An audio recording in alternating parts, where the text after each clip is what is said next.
सूरत आल इमरान दजी दीर नमूना दी मशहूर नमी आल इमरान दे او دا پدی وجو کوي چې پدی کې د عمران قصه ده د مریم بیبي قصه ده او هغه د عمران دروه باندې وجه باندې دا ټول سورۃ مسما کا په سورۃ آل عمران سره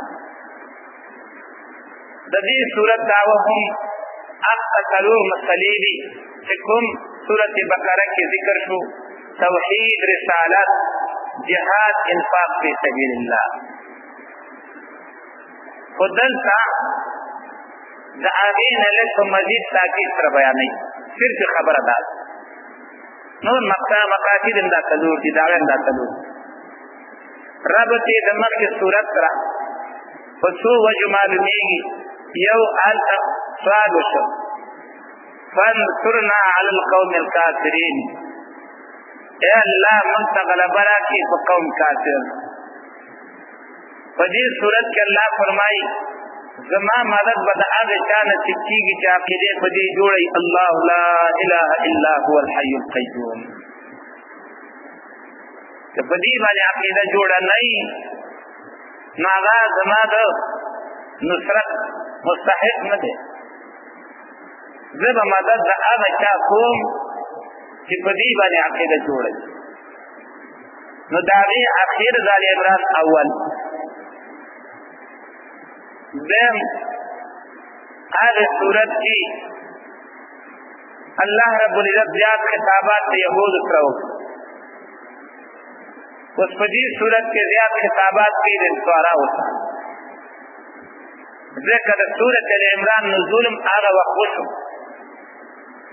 چکل وقت نجران آغا آغی حضرت رسول اللہ صلی اللہ علیہ وسلم سے مناظرہ شروع کنا مبارد عیسیٰ علیہ السلام کی چاہوی دعوت درلودلہ چی عیسیٰ علیہ السلام الہ دے او داغیر دفار دلائل پیش کول چی اگوی اوحی الموتا منی را جندی کوم مردادی ڈام دینا کوم او دارنگی برگیو مرد والا جوڑا جوڑم دا تصرفات اولوحیت کے خصابی تکلو لکا شاپ کیویل چدا دا اللہ نجوز دے زکاة تا انجیل کی آغتا ابن اللہ ویل شوی دے آغتا روح من ہو ویل شوی دا من ہو کی من تبعیز دپار دے بازی دا اللہ نا نو نعوذ باللہ علی حدرینی داتنا بازی دے دا دلائل اوڑا دے او دا تقریبا شبیتا کسانو عاقب دا غی مشروع اہم دا غی منتظم رسول اللہ صلی اللہ علیہ وسلم داغے تفصیلی جواب ورکړ او په دې باره کې تقریبا 80 آیاتونه نازل شوي نو آل ته خطاب د یهود سره دلته خطاب د چا سره د نصاراو درېمه خبره دا ده چې په هغه صورت کې دعوت توحید بیان شوه په دې صورت کې ازاله شبهات وکړي توحید به اعلی خالق امانی چکم شبہات تا خاتم دیا غلری شبہات تا خاتم دقو داب انشاءاللہ بخفل فیم مانے دے پدے جوابو انشاءاللہ خلاصہ دا سورت درے بابا دے درے دا اولنا درش پیتم پوری یا اہل الكتاب تعالوا الى کلمت سواء بیننا و بینکم اللہ نعبد الا اللہ دیزے پوری دا یو حصہ دا ودی کی مسئلہ دا توحید او دارنگی نفذ شبہاتو ازالہ دا شبہاتو یا اہل الكتاب نا ونسا یا ایوہ الناس اتقو پوری یا ایوہ الذین آمنوا اتقوا اللہ حق تقاته ولا تموتن الا وانتم مسلمون غالباً آیات نمبر 102 آغا دے پوری دادے محصہ دا پاگی کی مسئلہ رسالت بیان او یا ایوہ الذین آمنوا اتقوا اللہ حق تقاته نعونی ستر آخر پوری دا درم حصہ دا درم حصہ کی جہاد او انفاق فی سبیل اللہ بیان بے اول حصہ اغدری بابا دا باب د اول سورتنا تر شهید الله ولسم نمبر آیات ته دې ذکر شپږ خبرې ذکر کړي. دعوا باغی باندې درې قسمه دلایل، بیا تخویف اخروی دونوی، ورپسې درېمه خبره، ورپسې څلورمه خبره، ورپسې هغه بیا ځپه د شبهې کوي، او پنځمه هغه تعلیم د مؤمنانو ته په وخت وسوسې او د اچولو د شبهاتو د شیطانانو کې. ربنا لا تزغ قلوبنا بعد إذ هديتنا وهب لنا من لدنك رحمة إنك أنت الوهاب. او په آخر کې تزهید من الدنیا، دنیا سره مینه مه کوئ. دنیا د چا په ګټه تمام شوې نه ده، او نه دنیا چا ته فایده رسوي، لکه رسولی فرعون ته به رسولی، مکي والاو ته به رسولی. دا د اول حصي اول باب شپږ خبرې. پاتې شو آل عمران په دې ترتیب څومره دی او په نزول کې دا څومره دی. په دې ترتیب باندې دا درېم نمبر صورت دی فاتحه بقره آل عمران. نزول په لحاظ باندې دا 9 صورت دی، او راجح قول دا دی چې دې نزول وروسته د سورة انفال نه شوی. سورة انفال هغې کې واقعات د بدر بیان شوله چې دا شوې وه په دویم کال د هجرت باندې د رمضان په میاشت. آل عمران کې واقعات احد ذکر کوي چې دا شوې وه په دریم کال د هجرت باندې د شوال په میاشت. نو د دې ټولو دغه نه معلومېږي چې انفال پسې متصل سورت ال عمران شروع شوی دی. رسمال نزول کی مرتبه ده پس سورت انفال نو دغه قرائن ال عمران ورته وایي دا قصه پکې دا ټول سورت مسما کفري اسم معنی تسمیه د کله په نوم د جز او په اسم د جز باندې. بسم الله الرحمن الرحیم. خاص په نوم د الله مدد غواړو په شروع کولو کې چې رحمان او رحیم دی. خاص په نوم د الله مدد غواړو په شروع کولو کې چې رحمان او رحیم دی. الف لام میم. الله پوهه دی په مقصد د حروف. نور وضاحت په بقره کې شوی. الله لا اله الا هو. الله په لفظ کې چې دا علم دی مشتق دی، چې مشتق دی ماده یې څه شی ده، معنا یې څه ده، دا تشریح شوې ده. لا اله الا هو. اله دوه معنی وي، یو په معنا د معبود بحق سره او بل په معنا د ذمه دار سره. دلته عامه معنا هغه معنا ده چې کوم کلمه چې ده چې نشته د حقدار د بندګۍ سوا د الله نه. لا اله الا هو. نشته د حقدار د بندګۍ سوا د الله نه. الحي القيوم. ترکیب په لحاظ الحي یا بدل د هو نه مخکې من التویلی او یا دا خبر بعد الخبر دی یا صفت د الله لفظ الله لپاره. حي دو معنی ما کړی یو دا چې باقی دی او دیم معنا مې د حي د تکړی وا الذي لا يموت چې مرګ باندې ناراضي. القيوم. قیوم معنی مې کړی و تغییر او تبدل نه قبلې، تغییر او تبدیل پکې ناراضي. دارنګه قائم دی په هر یو چیز باندې، هر یو چیز حفاظت او قبضه د په لاس. درېمه معنا مې تکړی وا القیوم. انتظام او تدبیر د عالم کوي، د دې عالم انتظام او تدبیری نه غوثانو ته سپارلی دی، نه قطبانو ته سپارلی دی، نه ابدالو ته سپارلی دی، او نه غوثان او قطبان او ابدال ته حقیقت لري. موضوعی احادیث دي چې هیڅ قابل د استدلال دي نه، لیکن دوی تینا دغه حد ته رسول دي چې حدیث متواتر نه پکې وراړول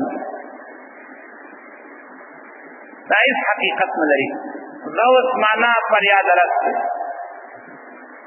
فریاد رس صرف یو الله. قطب معنا غیاث اللغه کوي چې قطب څه ته وایي. قطب دې کشرانو په ژوند دي نه دي، خو دې غټانو په دې نه دي. د دې ژوند په لاندې طرف کې یو خانه هغه خانې ته اوسپنه لګېدلې، هغه اوسپنې ته لاندې نه یو سیخ راغلی، لاندې هغې ته څرخ لګېدلی. څرخ کله چې څرخ تاویږي دغه اوسپنه تاویږي، دا اوسپنه د ځان څخه دا پل ورته شي. خو چې دا نه وي نو دا پاس پل نه تاویږي. یعنې داسې تجربه وکړي دا کار، دا اوسپنه چې وباسئ بیا پرې دا ټول نیر را پرېږدوئ، ثابت دا ده ناګمان سیم پرې را پرېږدوئ، که دا پل پرې تاسې وخوځاو نو هو دا پل هغه وخت خوځېږي چې دا اوسپنه ورته لاندې لګېدلې. دقې اوسپنې ته غیاث اللغه وایي، دا څه دی؟ قطب دی، قطب. نو د دې معنا دا ده چې الله رب العزت دې ځمکې ته اسمان ته دې نظام ته حرکت نه شي ورکولی څو پورې چې دا نه او دا عقیده په صفا د کفر ده. بل بعض خلکو له په دې دوکه ورکوي، زما د توبې زه حیران دې ته ما چې د دې نارواو دپاره څنګه چلونه دې خلکو ایزه کړي دي. وایي دا ډیګرېنې دي، قطب غوث ابدال دا ډیګرېنې دي.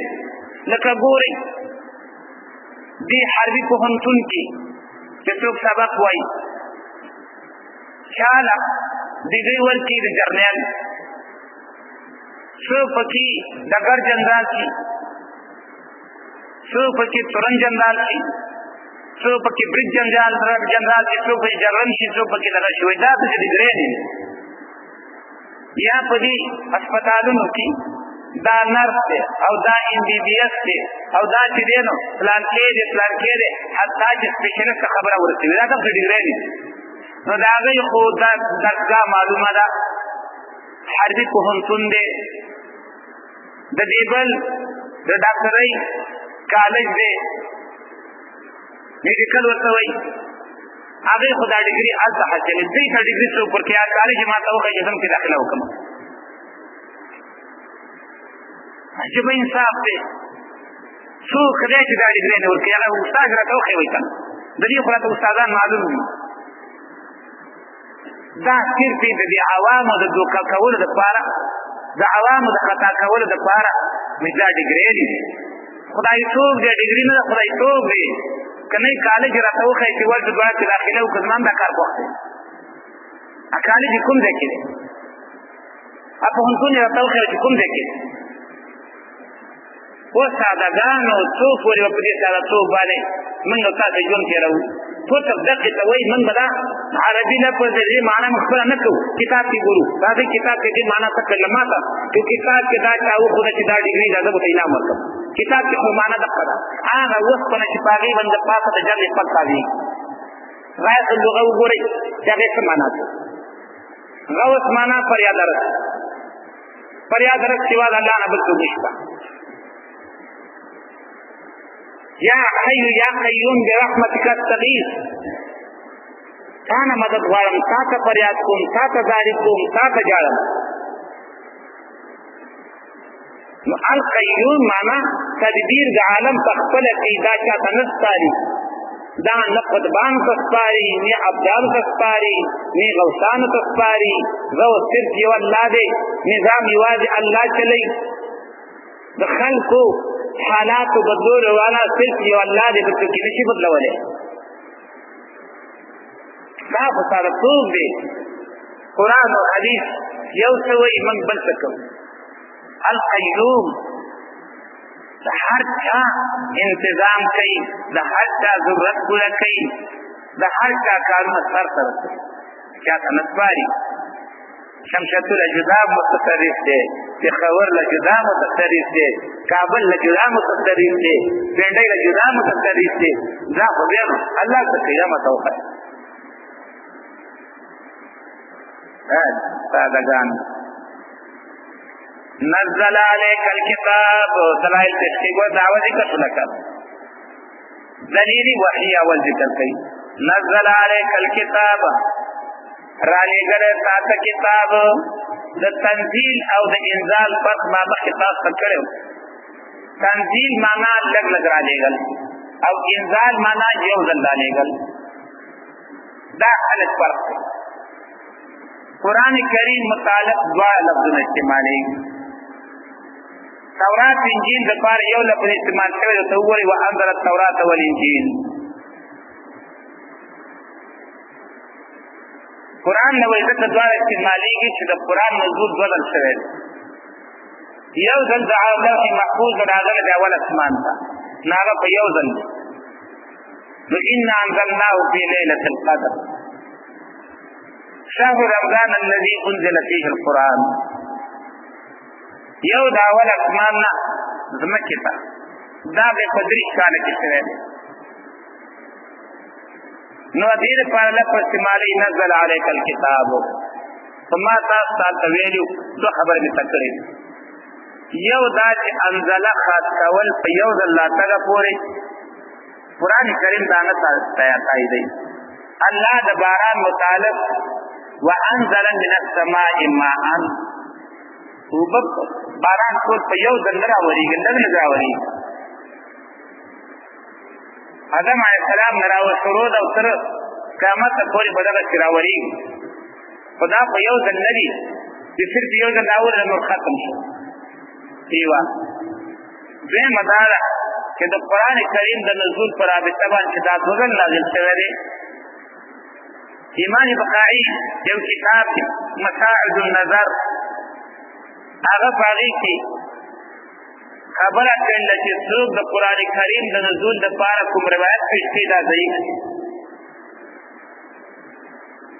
چې ضعیف دی نو استدلال پرې څنګه کوئ؟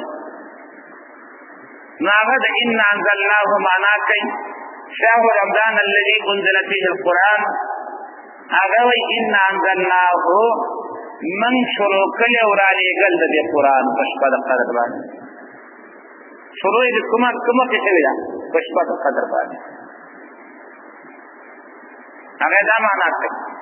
په بعض صورت دواړه خبرې مې ته وکړې چا ته موافقه بالحق د پاره صاد حق مصدقا لما بین یدیه تصدیق کوونکی دا کتابونه چې دنه وړاندې وانزل التوراة والانجیل او را لېږلی د الله تورات او انجیل. تورات مطالب وایي دا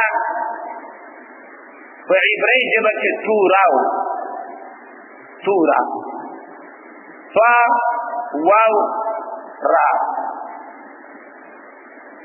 پس د هغې نه چې عربۍ ته رانقل شو الف لام پې داخل شو او فا بدله شوله په تا باندې نو التورات ته جوړ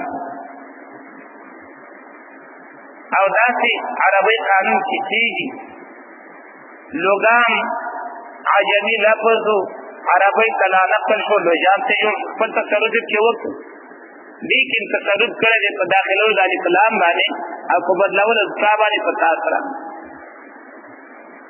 او تورا په عبري ژبه کې ویل کېده هدایت ته. او بني اسرائیلو یهودو دا په سفر تورا سره یاد کړی دی یعنې سفر د هدایت. دویمه معنا ده دا لفظ د عبري خو دا موافق دی د عربۍ سره ځکه دا تورا ماخوذ دی د ورا نه. ورا اصل چې ویلی کېږي هغه اور ته چې راووځي د سولولو د یو کاڼي نه د بل کاڼي سره یو کاڼي چې بل کاڼي سره وسولې او هغې نه اور راوځي هغې ته څه وایي ورا او د هغې سره رڼا لازمه ده. نو تورات ته چې ورا ویل شوی دی په دې لحاظ چې د ورا سره رڼا لازمه ده او تورات کې څه رڼا وه. انجیل متعلق چې انجیل دا لفظ عبرانی دی که یونانی دی که سوریانی دی.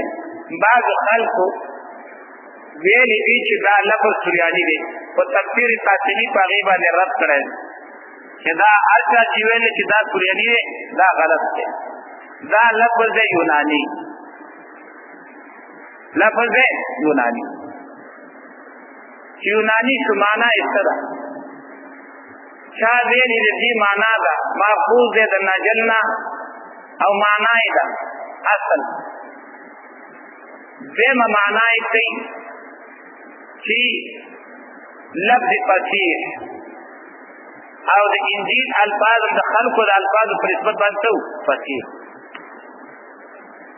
وانزل التوراة والانجیل اور علیګنه د الله تورات او انجیل. درېمه معنا د انجیل کې خبر طیب من قبل مکه دینا هدى للناس هدایت دې د پاره د خلقو. وانزل الفرقان فرقان نه مراد څه چا ویلي دي چې فرقان نه مراد قران دی نو دا د خلافت لپاره دویم ذکر چا ویلي فرقان نه مراد زبور دی. راجح قول دا دی چې فرقان نه مراد باقی معجزات دي د هر نبی. موسی علیہ السلام ته تورات مطلب شو ورته معجزات مطلب شو. عیسی علیہ السلام ته انجیل ورته شو معجزات مطلب.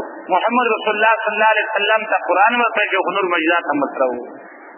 او هغه معجزات فارق ما بین الحق او باطل کی. ان الذين كفروا بآيات الله لا تخفيف ګورا دعوه توحید الله لا اله فغيبا عقيد الحي القيوم نقلي دليل نزل وحي دليل نزل عليك الكتاب نقلي دليل وانزل التوراة والانجيل وساقين رس التخفيف. ان الذين كفروا بآيات الله بشكا كتاب كفر كد الله فيكونوا لهم عذاب شديد دوی دفاع عذاب تک. والله عزيز ذو انتقام الله دې زورور خاوند بدلیا خصو. ان الله لا يخفى عليه شيء دا بل دلیل عقلی بیٹی کو جباد علم سرا بیشک اللہ لا يخفى عليه شيء نپٹیگی ددنا تشے لا يخفى عليه نپٹیگی ددنا تشے هم فی الارض فزمکہ کی ولا فی السماء نپاسمان. معلوم ادا شلا چی اللہ رب العزت علم په کلیاتم لري او په جزئیاتم لري. دا الله د علم نه بهر نه کلیات دي نه جزئیات دي. او د دې آیت سورۃ ابراهیم راوړل وي آیات نمبر 38.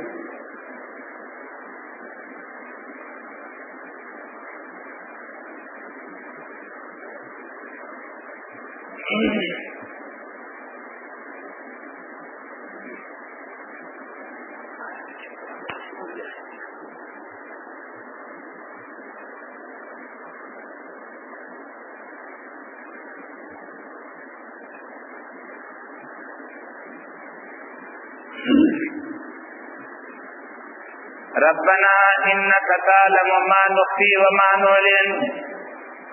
اے زمون ربا یقینا ته علم لري پاره چې موږ یې پټو په کلیات کې جزئیات دي. وما نعلن هغه چې موږ کار کوو. وما يخفى على الله من شيء شيء نکره پسند نه کې واقع شولا او من په داخل شو نو دا په عموم کې د صحت ورسېږي چې په عربی کې د دین عام دی بل نه پیدا کیږي دا د صحت عام نو کلیات جزئیات ټول شامل. وما يخفى على الله من شيء في الارض ولا في السماء او دلته موي ان الله لا يخفى عليه شيء في الارض ولا وان تقول مبالغه دي نه زیاته ده حال ته چې دلته چې شیون نکره په څنګه نه کې واقع شوی دا اول ته نکره په څنګه نه کې او من پیدا شوی دی. بلار دې پسمکه کې ولا په سمان باسمان کې هو الذي يصوركم في الارحام كيف يشاء.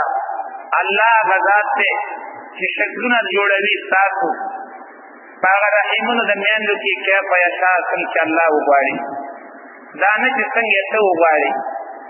ځکه هر سړی هر خزه هغه د دې خواهش مني چیرې زما دي په دې کې الف وی خیسته دی وی ذهین دی وی او دارنګ سنجیده دی وی ثابته دی وی په دې ټول صفات استعمال وی خو کیږي هغه څنګه چې څنګه الله وغواړي.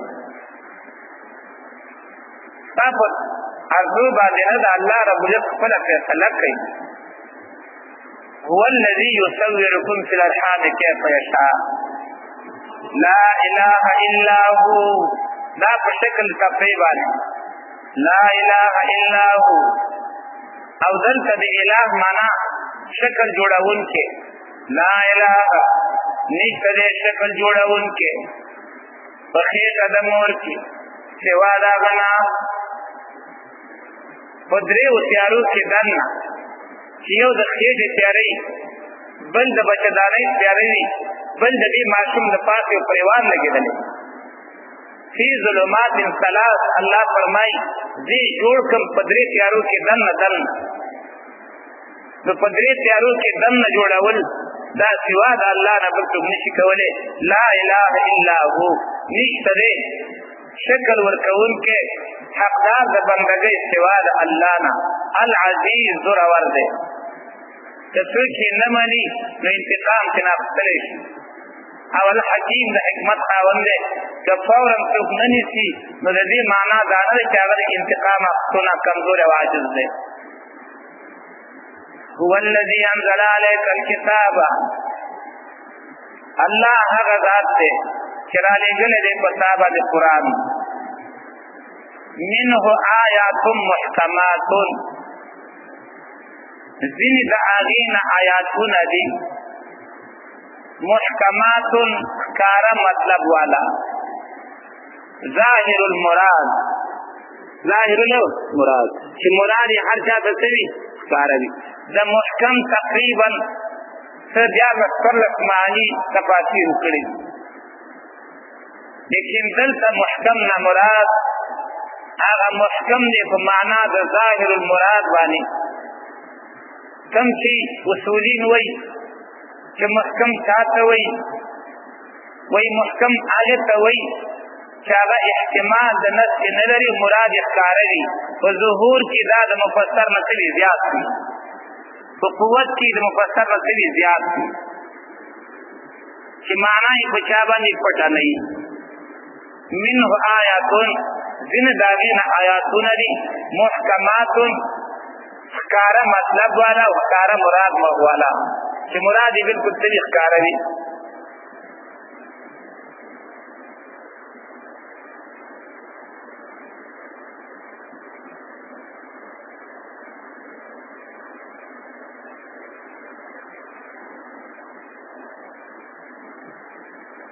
هن ام الكتاب چې دا اصل د کتاب دی څه معنا الذي يرجع الیه عند الاشتباه چې کله اشتباه سړي ته پیدا شي رجوع درته کوي دې ته څه وایي محکم واخر متشابهات او نور آیاتونه دي متشابه معنا هغه چې مراد یې پټ وي مراد یې پټ وي نو ښکاره مراد والا او مراد یې پټ وي په دې معنا باندې قرآن تقسیم دی څه محکمات دي څه متشابهات دي مثلا قرآن کریم کې د عیسی علیه السلام متعلق ویلې شوي د روح منهو کی د بعضو په نیز باندې معنا د جزیت ورکوي نو معنا دا ده چې دی نعوذ بالله جز دی د الله نه یا فرض کا د عیسیانو دعوه چې تورات انجیل کې عیسی علیه السلام ته ابن الله ویلی شوی دی څنګه چې قرآن کریم کې یهود دعوه کړې وه نحن ابناء الله واحباؤه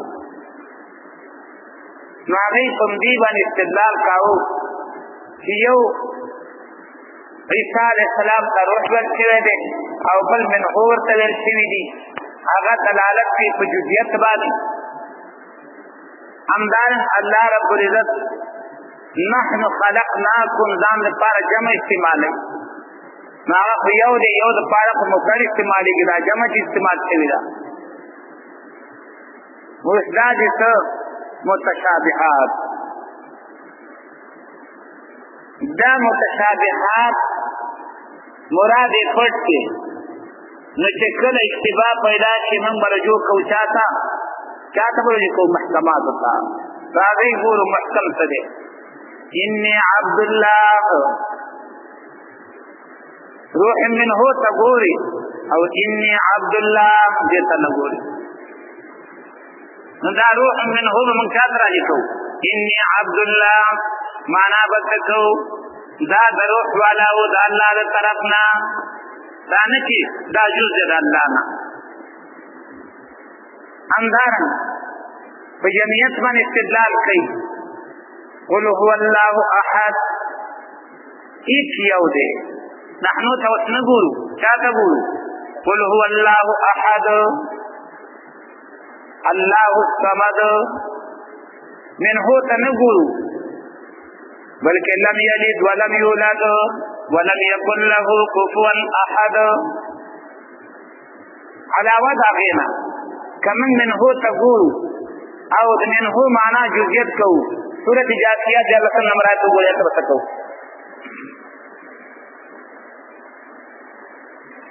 هارون رشید په دغه کې مجلس کې علما ناس ډیر زیات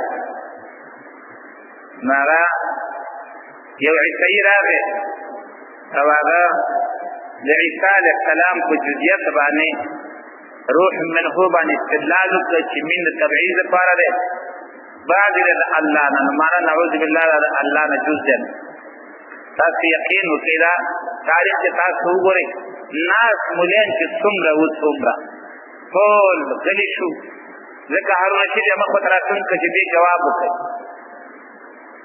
هغه د فلسفې والا منطقیان فقها دا ټول ناس دي هیڅ شام جواب ونکړ وای په هارون رشید باندې ولا رحمت کړ نو پاره کې یو عالم د قران ناس چې قران ورته یاد هغه وی دې جواب بزو کم ورته چې قران راغلی قران چې راغلی خدای آیات او تر واړو وسخر لكم ما في السماوات وما في الارض فکاریا چې ولې تاسو لپاره اسمان والا او زمکه والا جميعا منه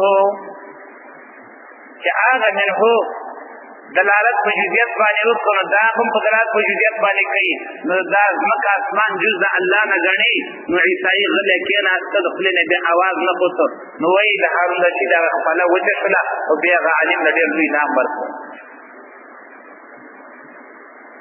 من هو دا معنا نه کدا بلکې من هو دا ټول داغه طرف نه دي روح من هو روح والا د طرف د چانه د الله نه لکه دلته ځمکه اسمان د چا طرف نه دي د الله او د دې آیات اصل کې مقصد جواب د هغه اعتراض نه چې کوم عیسیانو نجران والا او رسول الله صلی الله علیه وسلم وکړ چې انجیل کې هغه ته ابن الله ویل شوی دی روح من هو ورته ویل شوی دی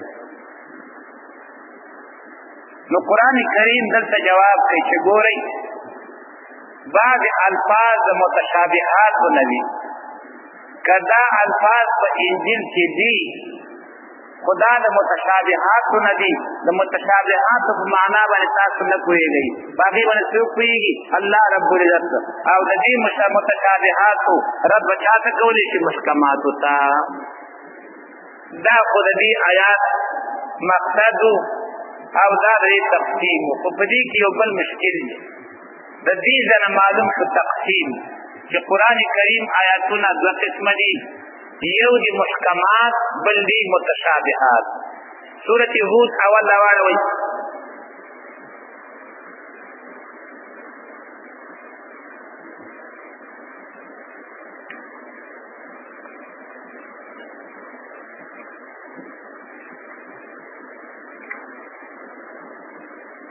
کتاب احکمت آیاته دا یو زبردست کتاب دی محکم کړی شوي دي ټول آیاتونه د دې یولسمه پاره ده دولسمه شروع کېږي کتاب احکمت آیاته ټول آیاتونه څه شوي دي محکم دي دینه تقسیم نه معلومیږي دینه معلومیږي چې دا سره ټول محکم دی سورۃ زمر راوړوي آیات نمبر 30 پاره ده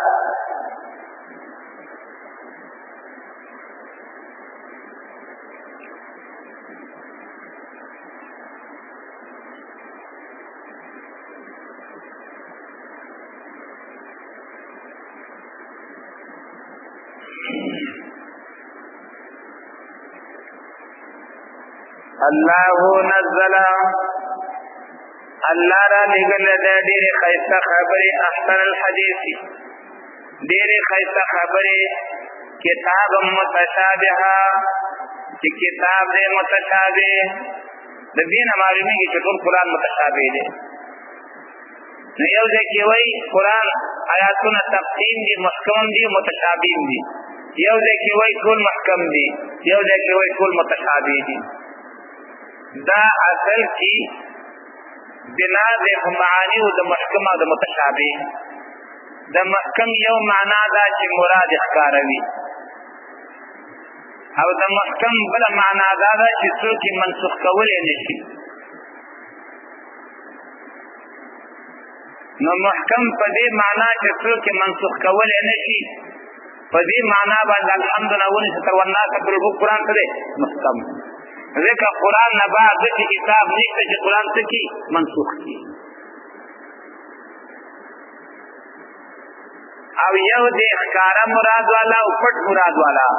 نو محکم په معنا د ښکاره مراد باندې به تقسیم دی. قرآن کریم ستا آیاتونه داسې دي چې مراد ښکاره دی، نو هغه څه شو محکم، د څه مراد پټ دی نو هغه څه شو متشابه.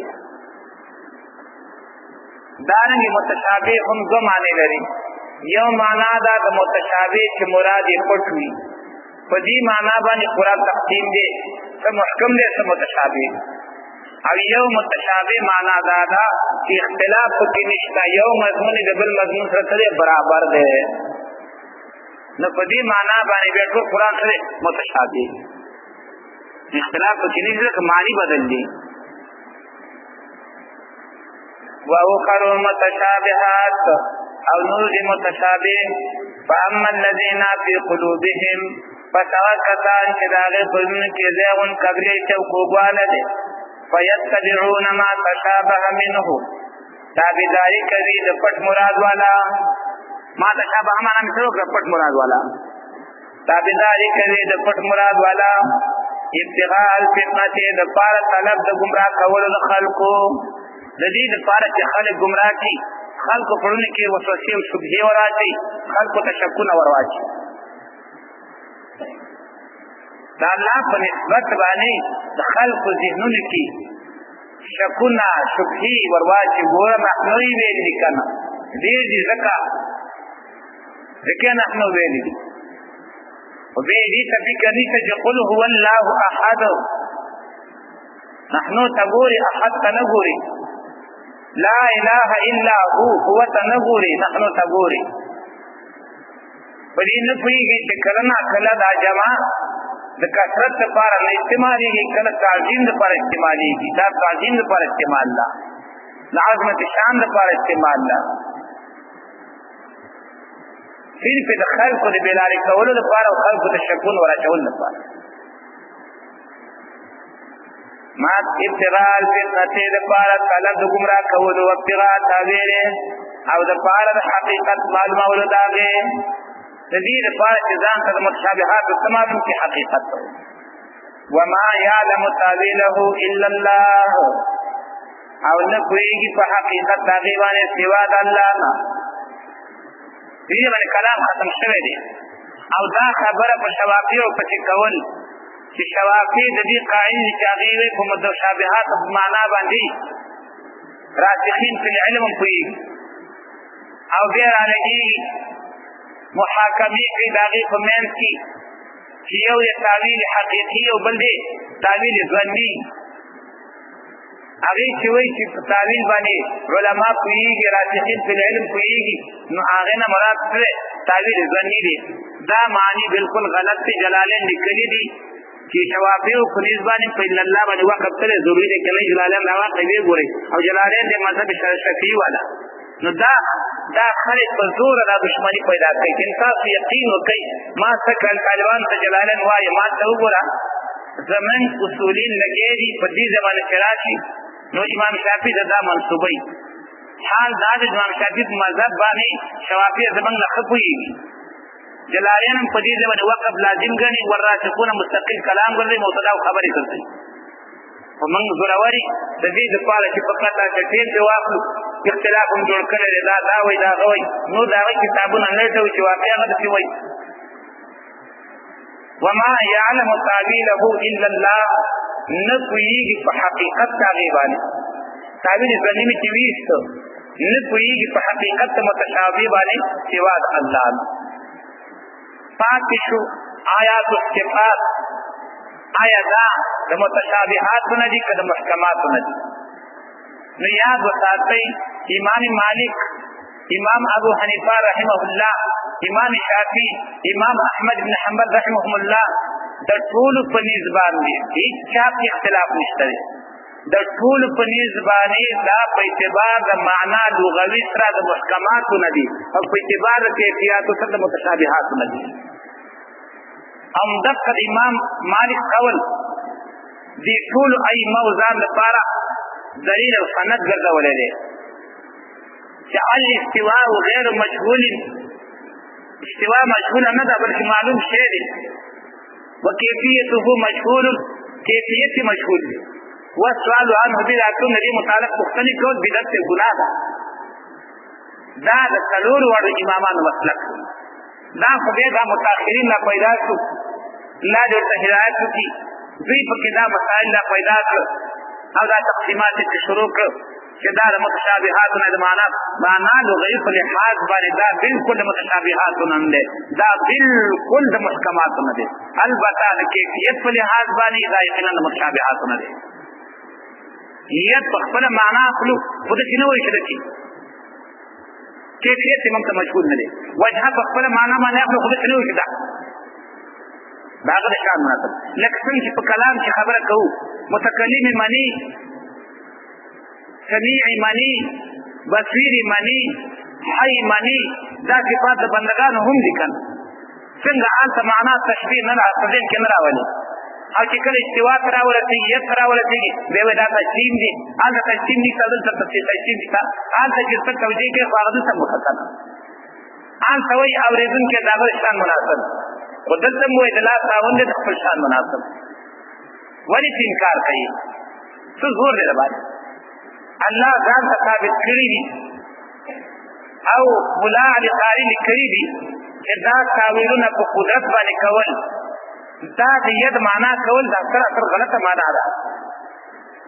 که نه بل یداه مبسوطتان، بیا به دا قدرتونه هم دوه قسمه کوي، د الله قدرتونه هم دوه دي.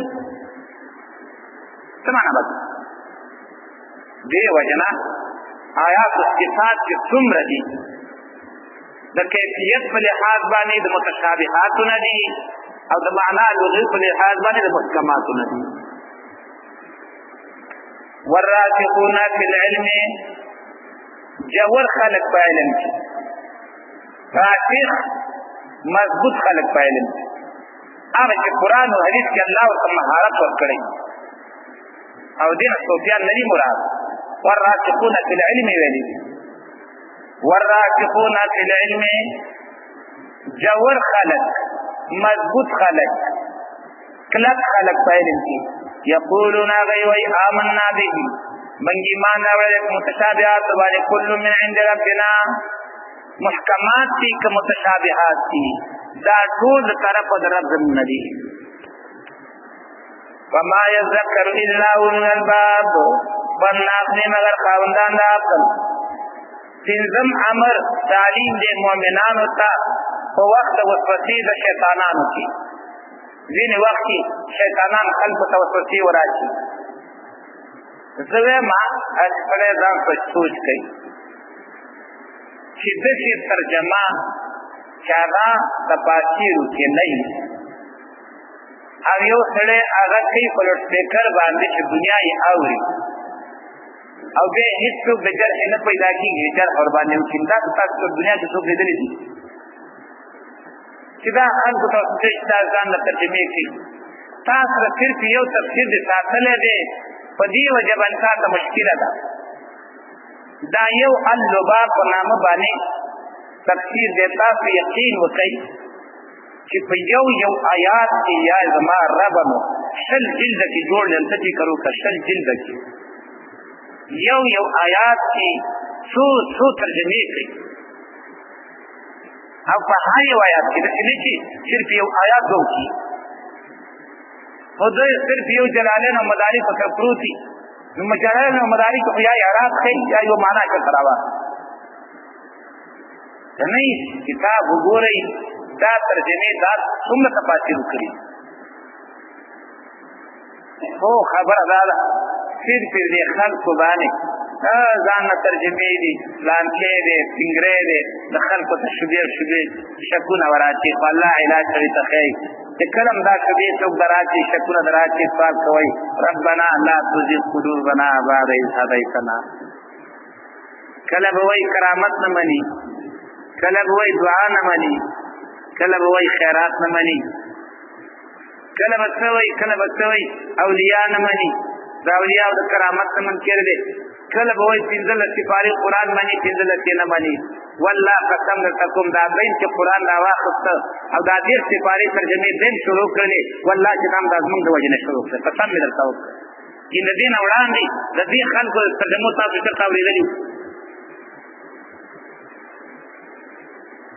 چې القرآن د الله وبخي همیشه به دا ویل چې الله رب العزت به د دې خلکو د ترجمو ثواب مال راکوي ځکه دې خلکو مخکې د قرآن ترجمه نه کوله خو اوس طالبانو مخه شوه دې طرف ته د دې لپاره چې طالبان او امین د ځان په حساب کې مال را نه شي نو په ترجمه یې ورته شروع وکړه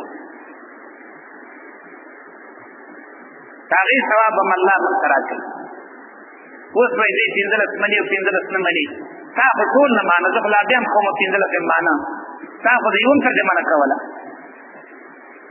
نو څه ښه شو که څه ښه شو وجه سلی ټول نه مني تا خو د ټول قرآن ترجمه ته ته ویله کفر ویله او زما متعلق وایي چې پنځلس زه خو بیا هم لا خوشم نیم خو مې ومانه کړ چې وایي انصاف خو مه کوئ ترجمې مه کوئ اوس ته په خپله ناست اوس یو نیسي چې ورته وایي چې عمر چې تا خو ما ته ویل چې ترجمه مه کړه کافر کېږي که نه دا تا ولې شروع کړه تا ویل د دې لپاره څوارلس علوم ضروري دي دا تاسو چې وخت ناستې دې څوارلس علوم کړي ما ته یو راوښیوه زما په مخ کې صرف د کتاب عبارت وایي زه ورته انعام ورکوم زما دپاره دا مسله وه چې بس څوارلس علوم یې نه کړی هغه دپاره قرآن ویل نه دي پکار تا ولې شروع کړه تاسو چې ناستې بیا څوارلس علوم دې کړي دي علم په معنا باندې پوهېږي چې علم څه ته وایي خدا شبې وي علاج الله ښیي ربنا لا تزغ قلوبنا بعد إذ هديتنا ای رب زمونږ کاږه نه کړي زمونږ زړونه وروسته د هغې نه چې تا په سمه کړي وروسته د هغې نه چې تا موږ ته هدایت کړی دی وروسته د هغې نه چې تا موږ مخته ته رسولي وو وهب لنا من لدنک رحمة او راوبخې موږ ته د خپل طرف نه رحمت لوی رحمت څه دی قرآن باندې پوهه کړه ای الله دا ستا کتاب دی موږ چې نه پوهېږو سم پرې پوهه کړه او په دې باندې د عمل کولو توفیق راله راکړه او د دې خلکو د رسولو توفیق هم راله راکړه انک انت الوهاب یقینا ته بخشش ورکوونکی دلته هغه زموږ یو ملګری و سمیع الله په نام باندې هغه کال دغه ته زلوزو ته لاړو ترجمه یې وکړه داسې خلک ورسره الله اصلاح کړه چې بیا ختم له موږ ورغلي لویه مجموعه ورته ناسته وه اوس الحمدلله لوګر کې ترجمه شروع کړې ده او ځوانان هم ورته ناست دي بوډاګان هم ورته ناست دي ښه په ترقۍ باندې روان دی دا خو یو کتاب دی دا جاذب کتاب دی دا د خلکو زړونه ځان ته راکاږي خو که چا یې په صحیح معنا باندې خدمت شروع کړو ربنا ای رب زمونږ انک جامع الناس یقینا ته راجمع کوونکی د خلکو لیوم په هغه ورځ لا ریب فیه چې نشته دی شک په راتلو د هغې کې ان الله لا یخلف المیعاد یقینا الله خلاف نه کوي د لوز ان الذین کفروا ما تاسو ته ویلي شپږمه خبره په دې باب کې هغه ترهیب نه دنیا دی دنیا د چا په ګټه نه تمامېږي که هغه افراد وي که هغه مال وي که دا د چا په ګټه تمامېدلی نو د مکي والاو په ګټه به تمام شو د فرعون په ګټه به تمام شو د هېچ چا په ګټه تمام نه شو هغه کسان چې کفر یې کړی دی لن تغني عنهم شرې به لرې نه کړي دوی نه د دوی مالونه او نه د دوی اولاد من الله شیئا دا عذاب د الله نه تشم واولئک هم وقود النار او دغه کسان دوی د خشاع کوو کتا جال فرعون په مثال پیش کړي حال دې پشان د حال فرعون نه دی او دا کسانو نه چې مخکې دوی نو هغه څه کړو کذبوا بآیاتنا تکذیب کړل موږ آیاتونو فاخذهم الله بذنوبهم ونیول اغولر الله دا غي د ګناونو په وجا والله شدید العقاب الله تقذاب ولا دي قل للذين كفروا ويا کسانو ته چې کفر کړي دي تغلبون زر دې چې کمزوري بکړای شي تاسو مال او تاسو اولاد به تاسو ته پیدا درنکي وتحشرون الى جهنم اول تخفیف دنیوي دا دې تخفیف اخروی او راجم پیسې جهنم تا ودې سنهاد او ناکار پښت دا جهنم قد كان لكم آیه فی فئتین التقطا ما تسویلو په سورۃ انفال کې واقعیا د بدر وا او دلته سورۃ آل عمران کې واقعیا ده هغه وحود ده خو دې میان کې تندې په شکل باندې الله اجمالی طور سره ذکر کوي د واقعي د بدر د فار تنویر علی ما سبق بدر کې تاسو لګوي لیکن دا وجه اعمال پورو تابعداري د پیغمبر موجوده نو الله تاسو له بریا درکو وحود کې خډیر وای لیکن آل تکي د پیغمبر د حکم خلاف هم کنه تاوان تر مخامخ شوی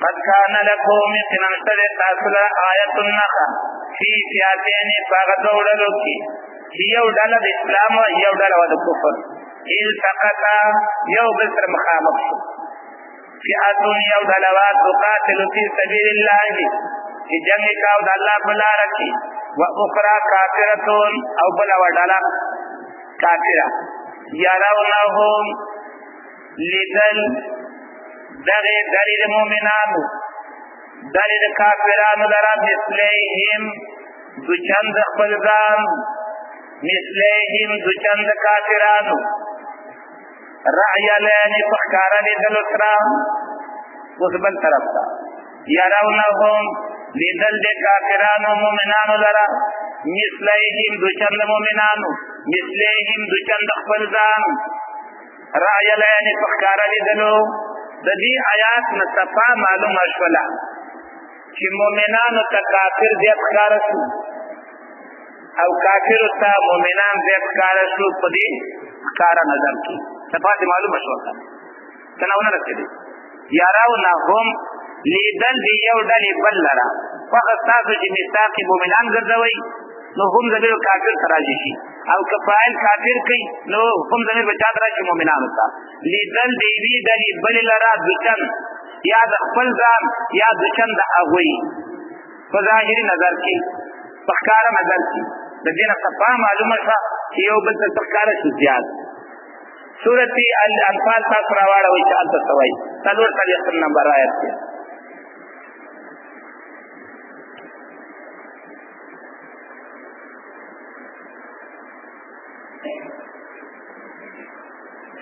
وَإِذْ يُرِيكُمُوهُمْ إِذِ الْتَقَيْتُمْ فِي أَعْيُنِكُمْ قَلِيلًا کله چې خود الله رب العزت تاسو ته دا کافران کله چې تاسو یو بل سره مخامخ شولې فی اعینکم تاسو په سترګو کې قلیلا لګو نو دې آیات نه صفه معلومه شوه چې کافران مؤمنانو تعلق کار شو اواز کوي ډیر کار شو ويقللكم في اعينهم او تاسو کم کار کوي هغه ته هغه په سترګو کې نو دې څه متبادل شو چې مؤمنان کافرانو ته کم کار شو او دا هغه آیات تقاضا سوا چې زیات کار شو ظاهرا دې کې تناقض دی جواب د جنگ دو مرحلې یو ابتدایي مرحله او یو منځنۍ مرحله ده سورۃ انفال کې هغه اولنۍ مرحله د جنگ کې اولنۍ مرحله د جنگ کې کله چې سړی خپل دشمن کمزور ښکار شي نو زړور په ورشي د دې وجنه آل تویل یقضي الله امرا کان مفعولا او چې اول نه سړي ته دشمن مضبوط ښکاره شي بیا لاره لټوي چې بېرته دا جنګ واپس شي نو هلته اولنی حالت بیانوي او په دې صورت کې هغه وروستني حالت چې کله میدان ته ودانګي بیا د یو بل هغه قوت وویني بیا نو خپل عظمي قوت ښکاره کوي د دې دپاره چې میدان کې ونه شرمېږم نو صورت آل عمران کې وروستنی حالت بیانوي د دې وجې نه تناقض شته دی. زه لږ اجازت غواړم.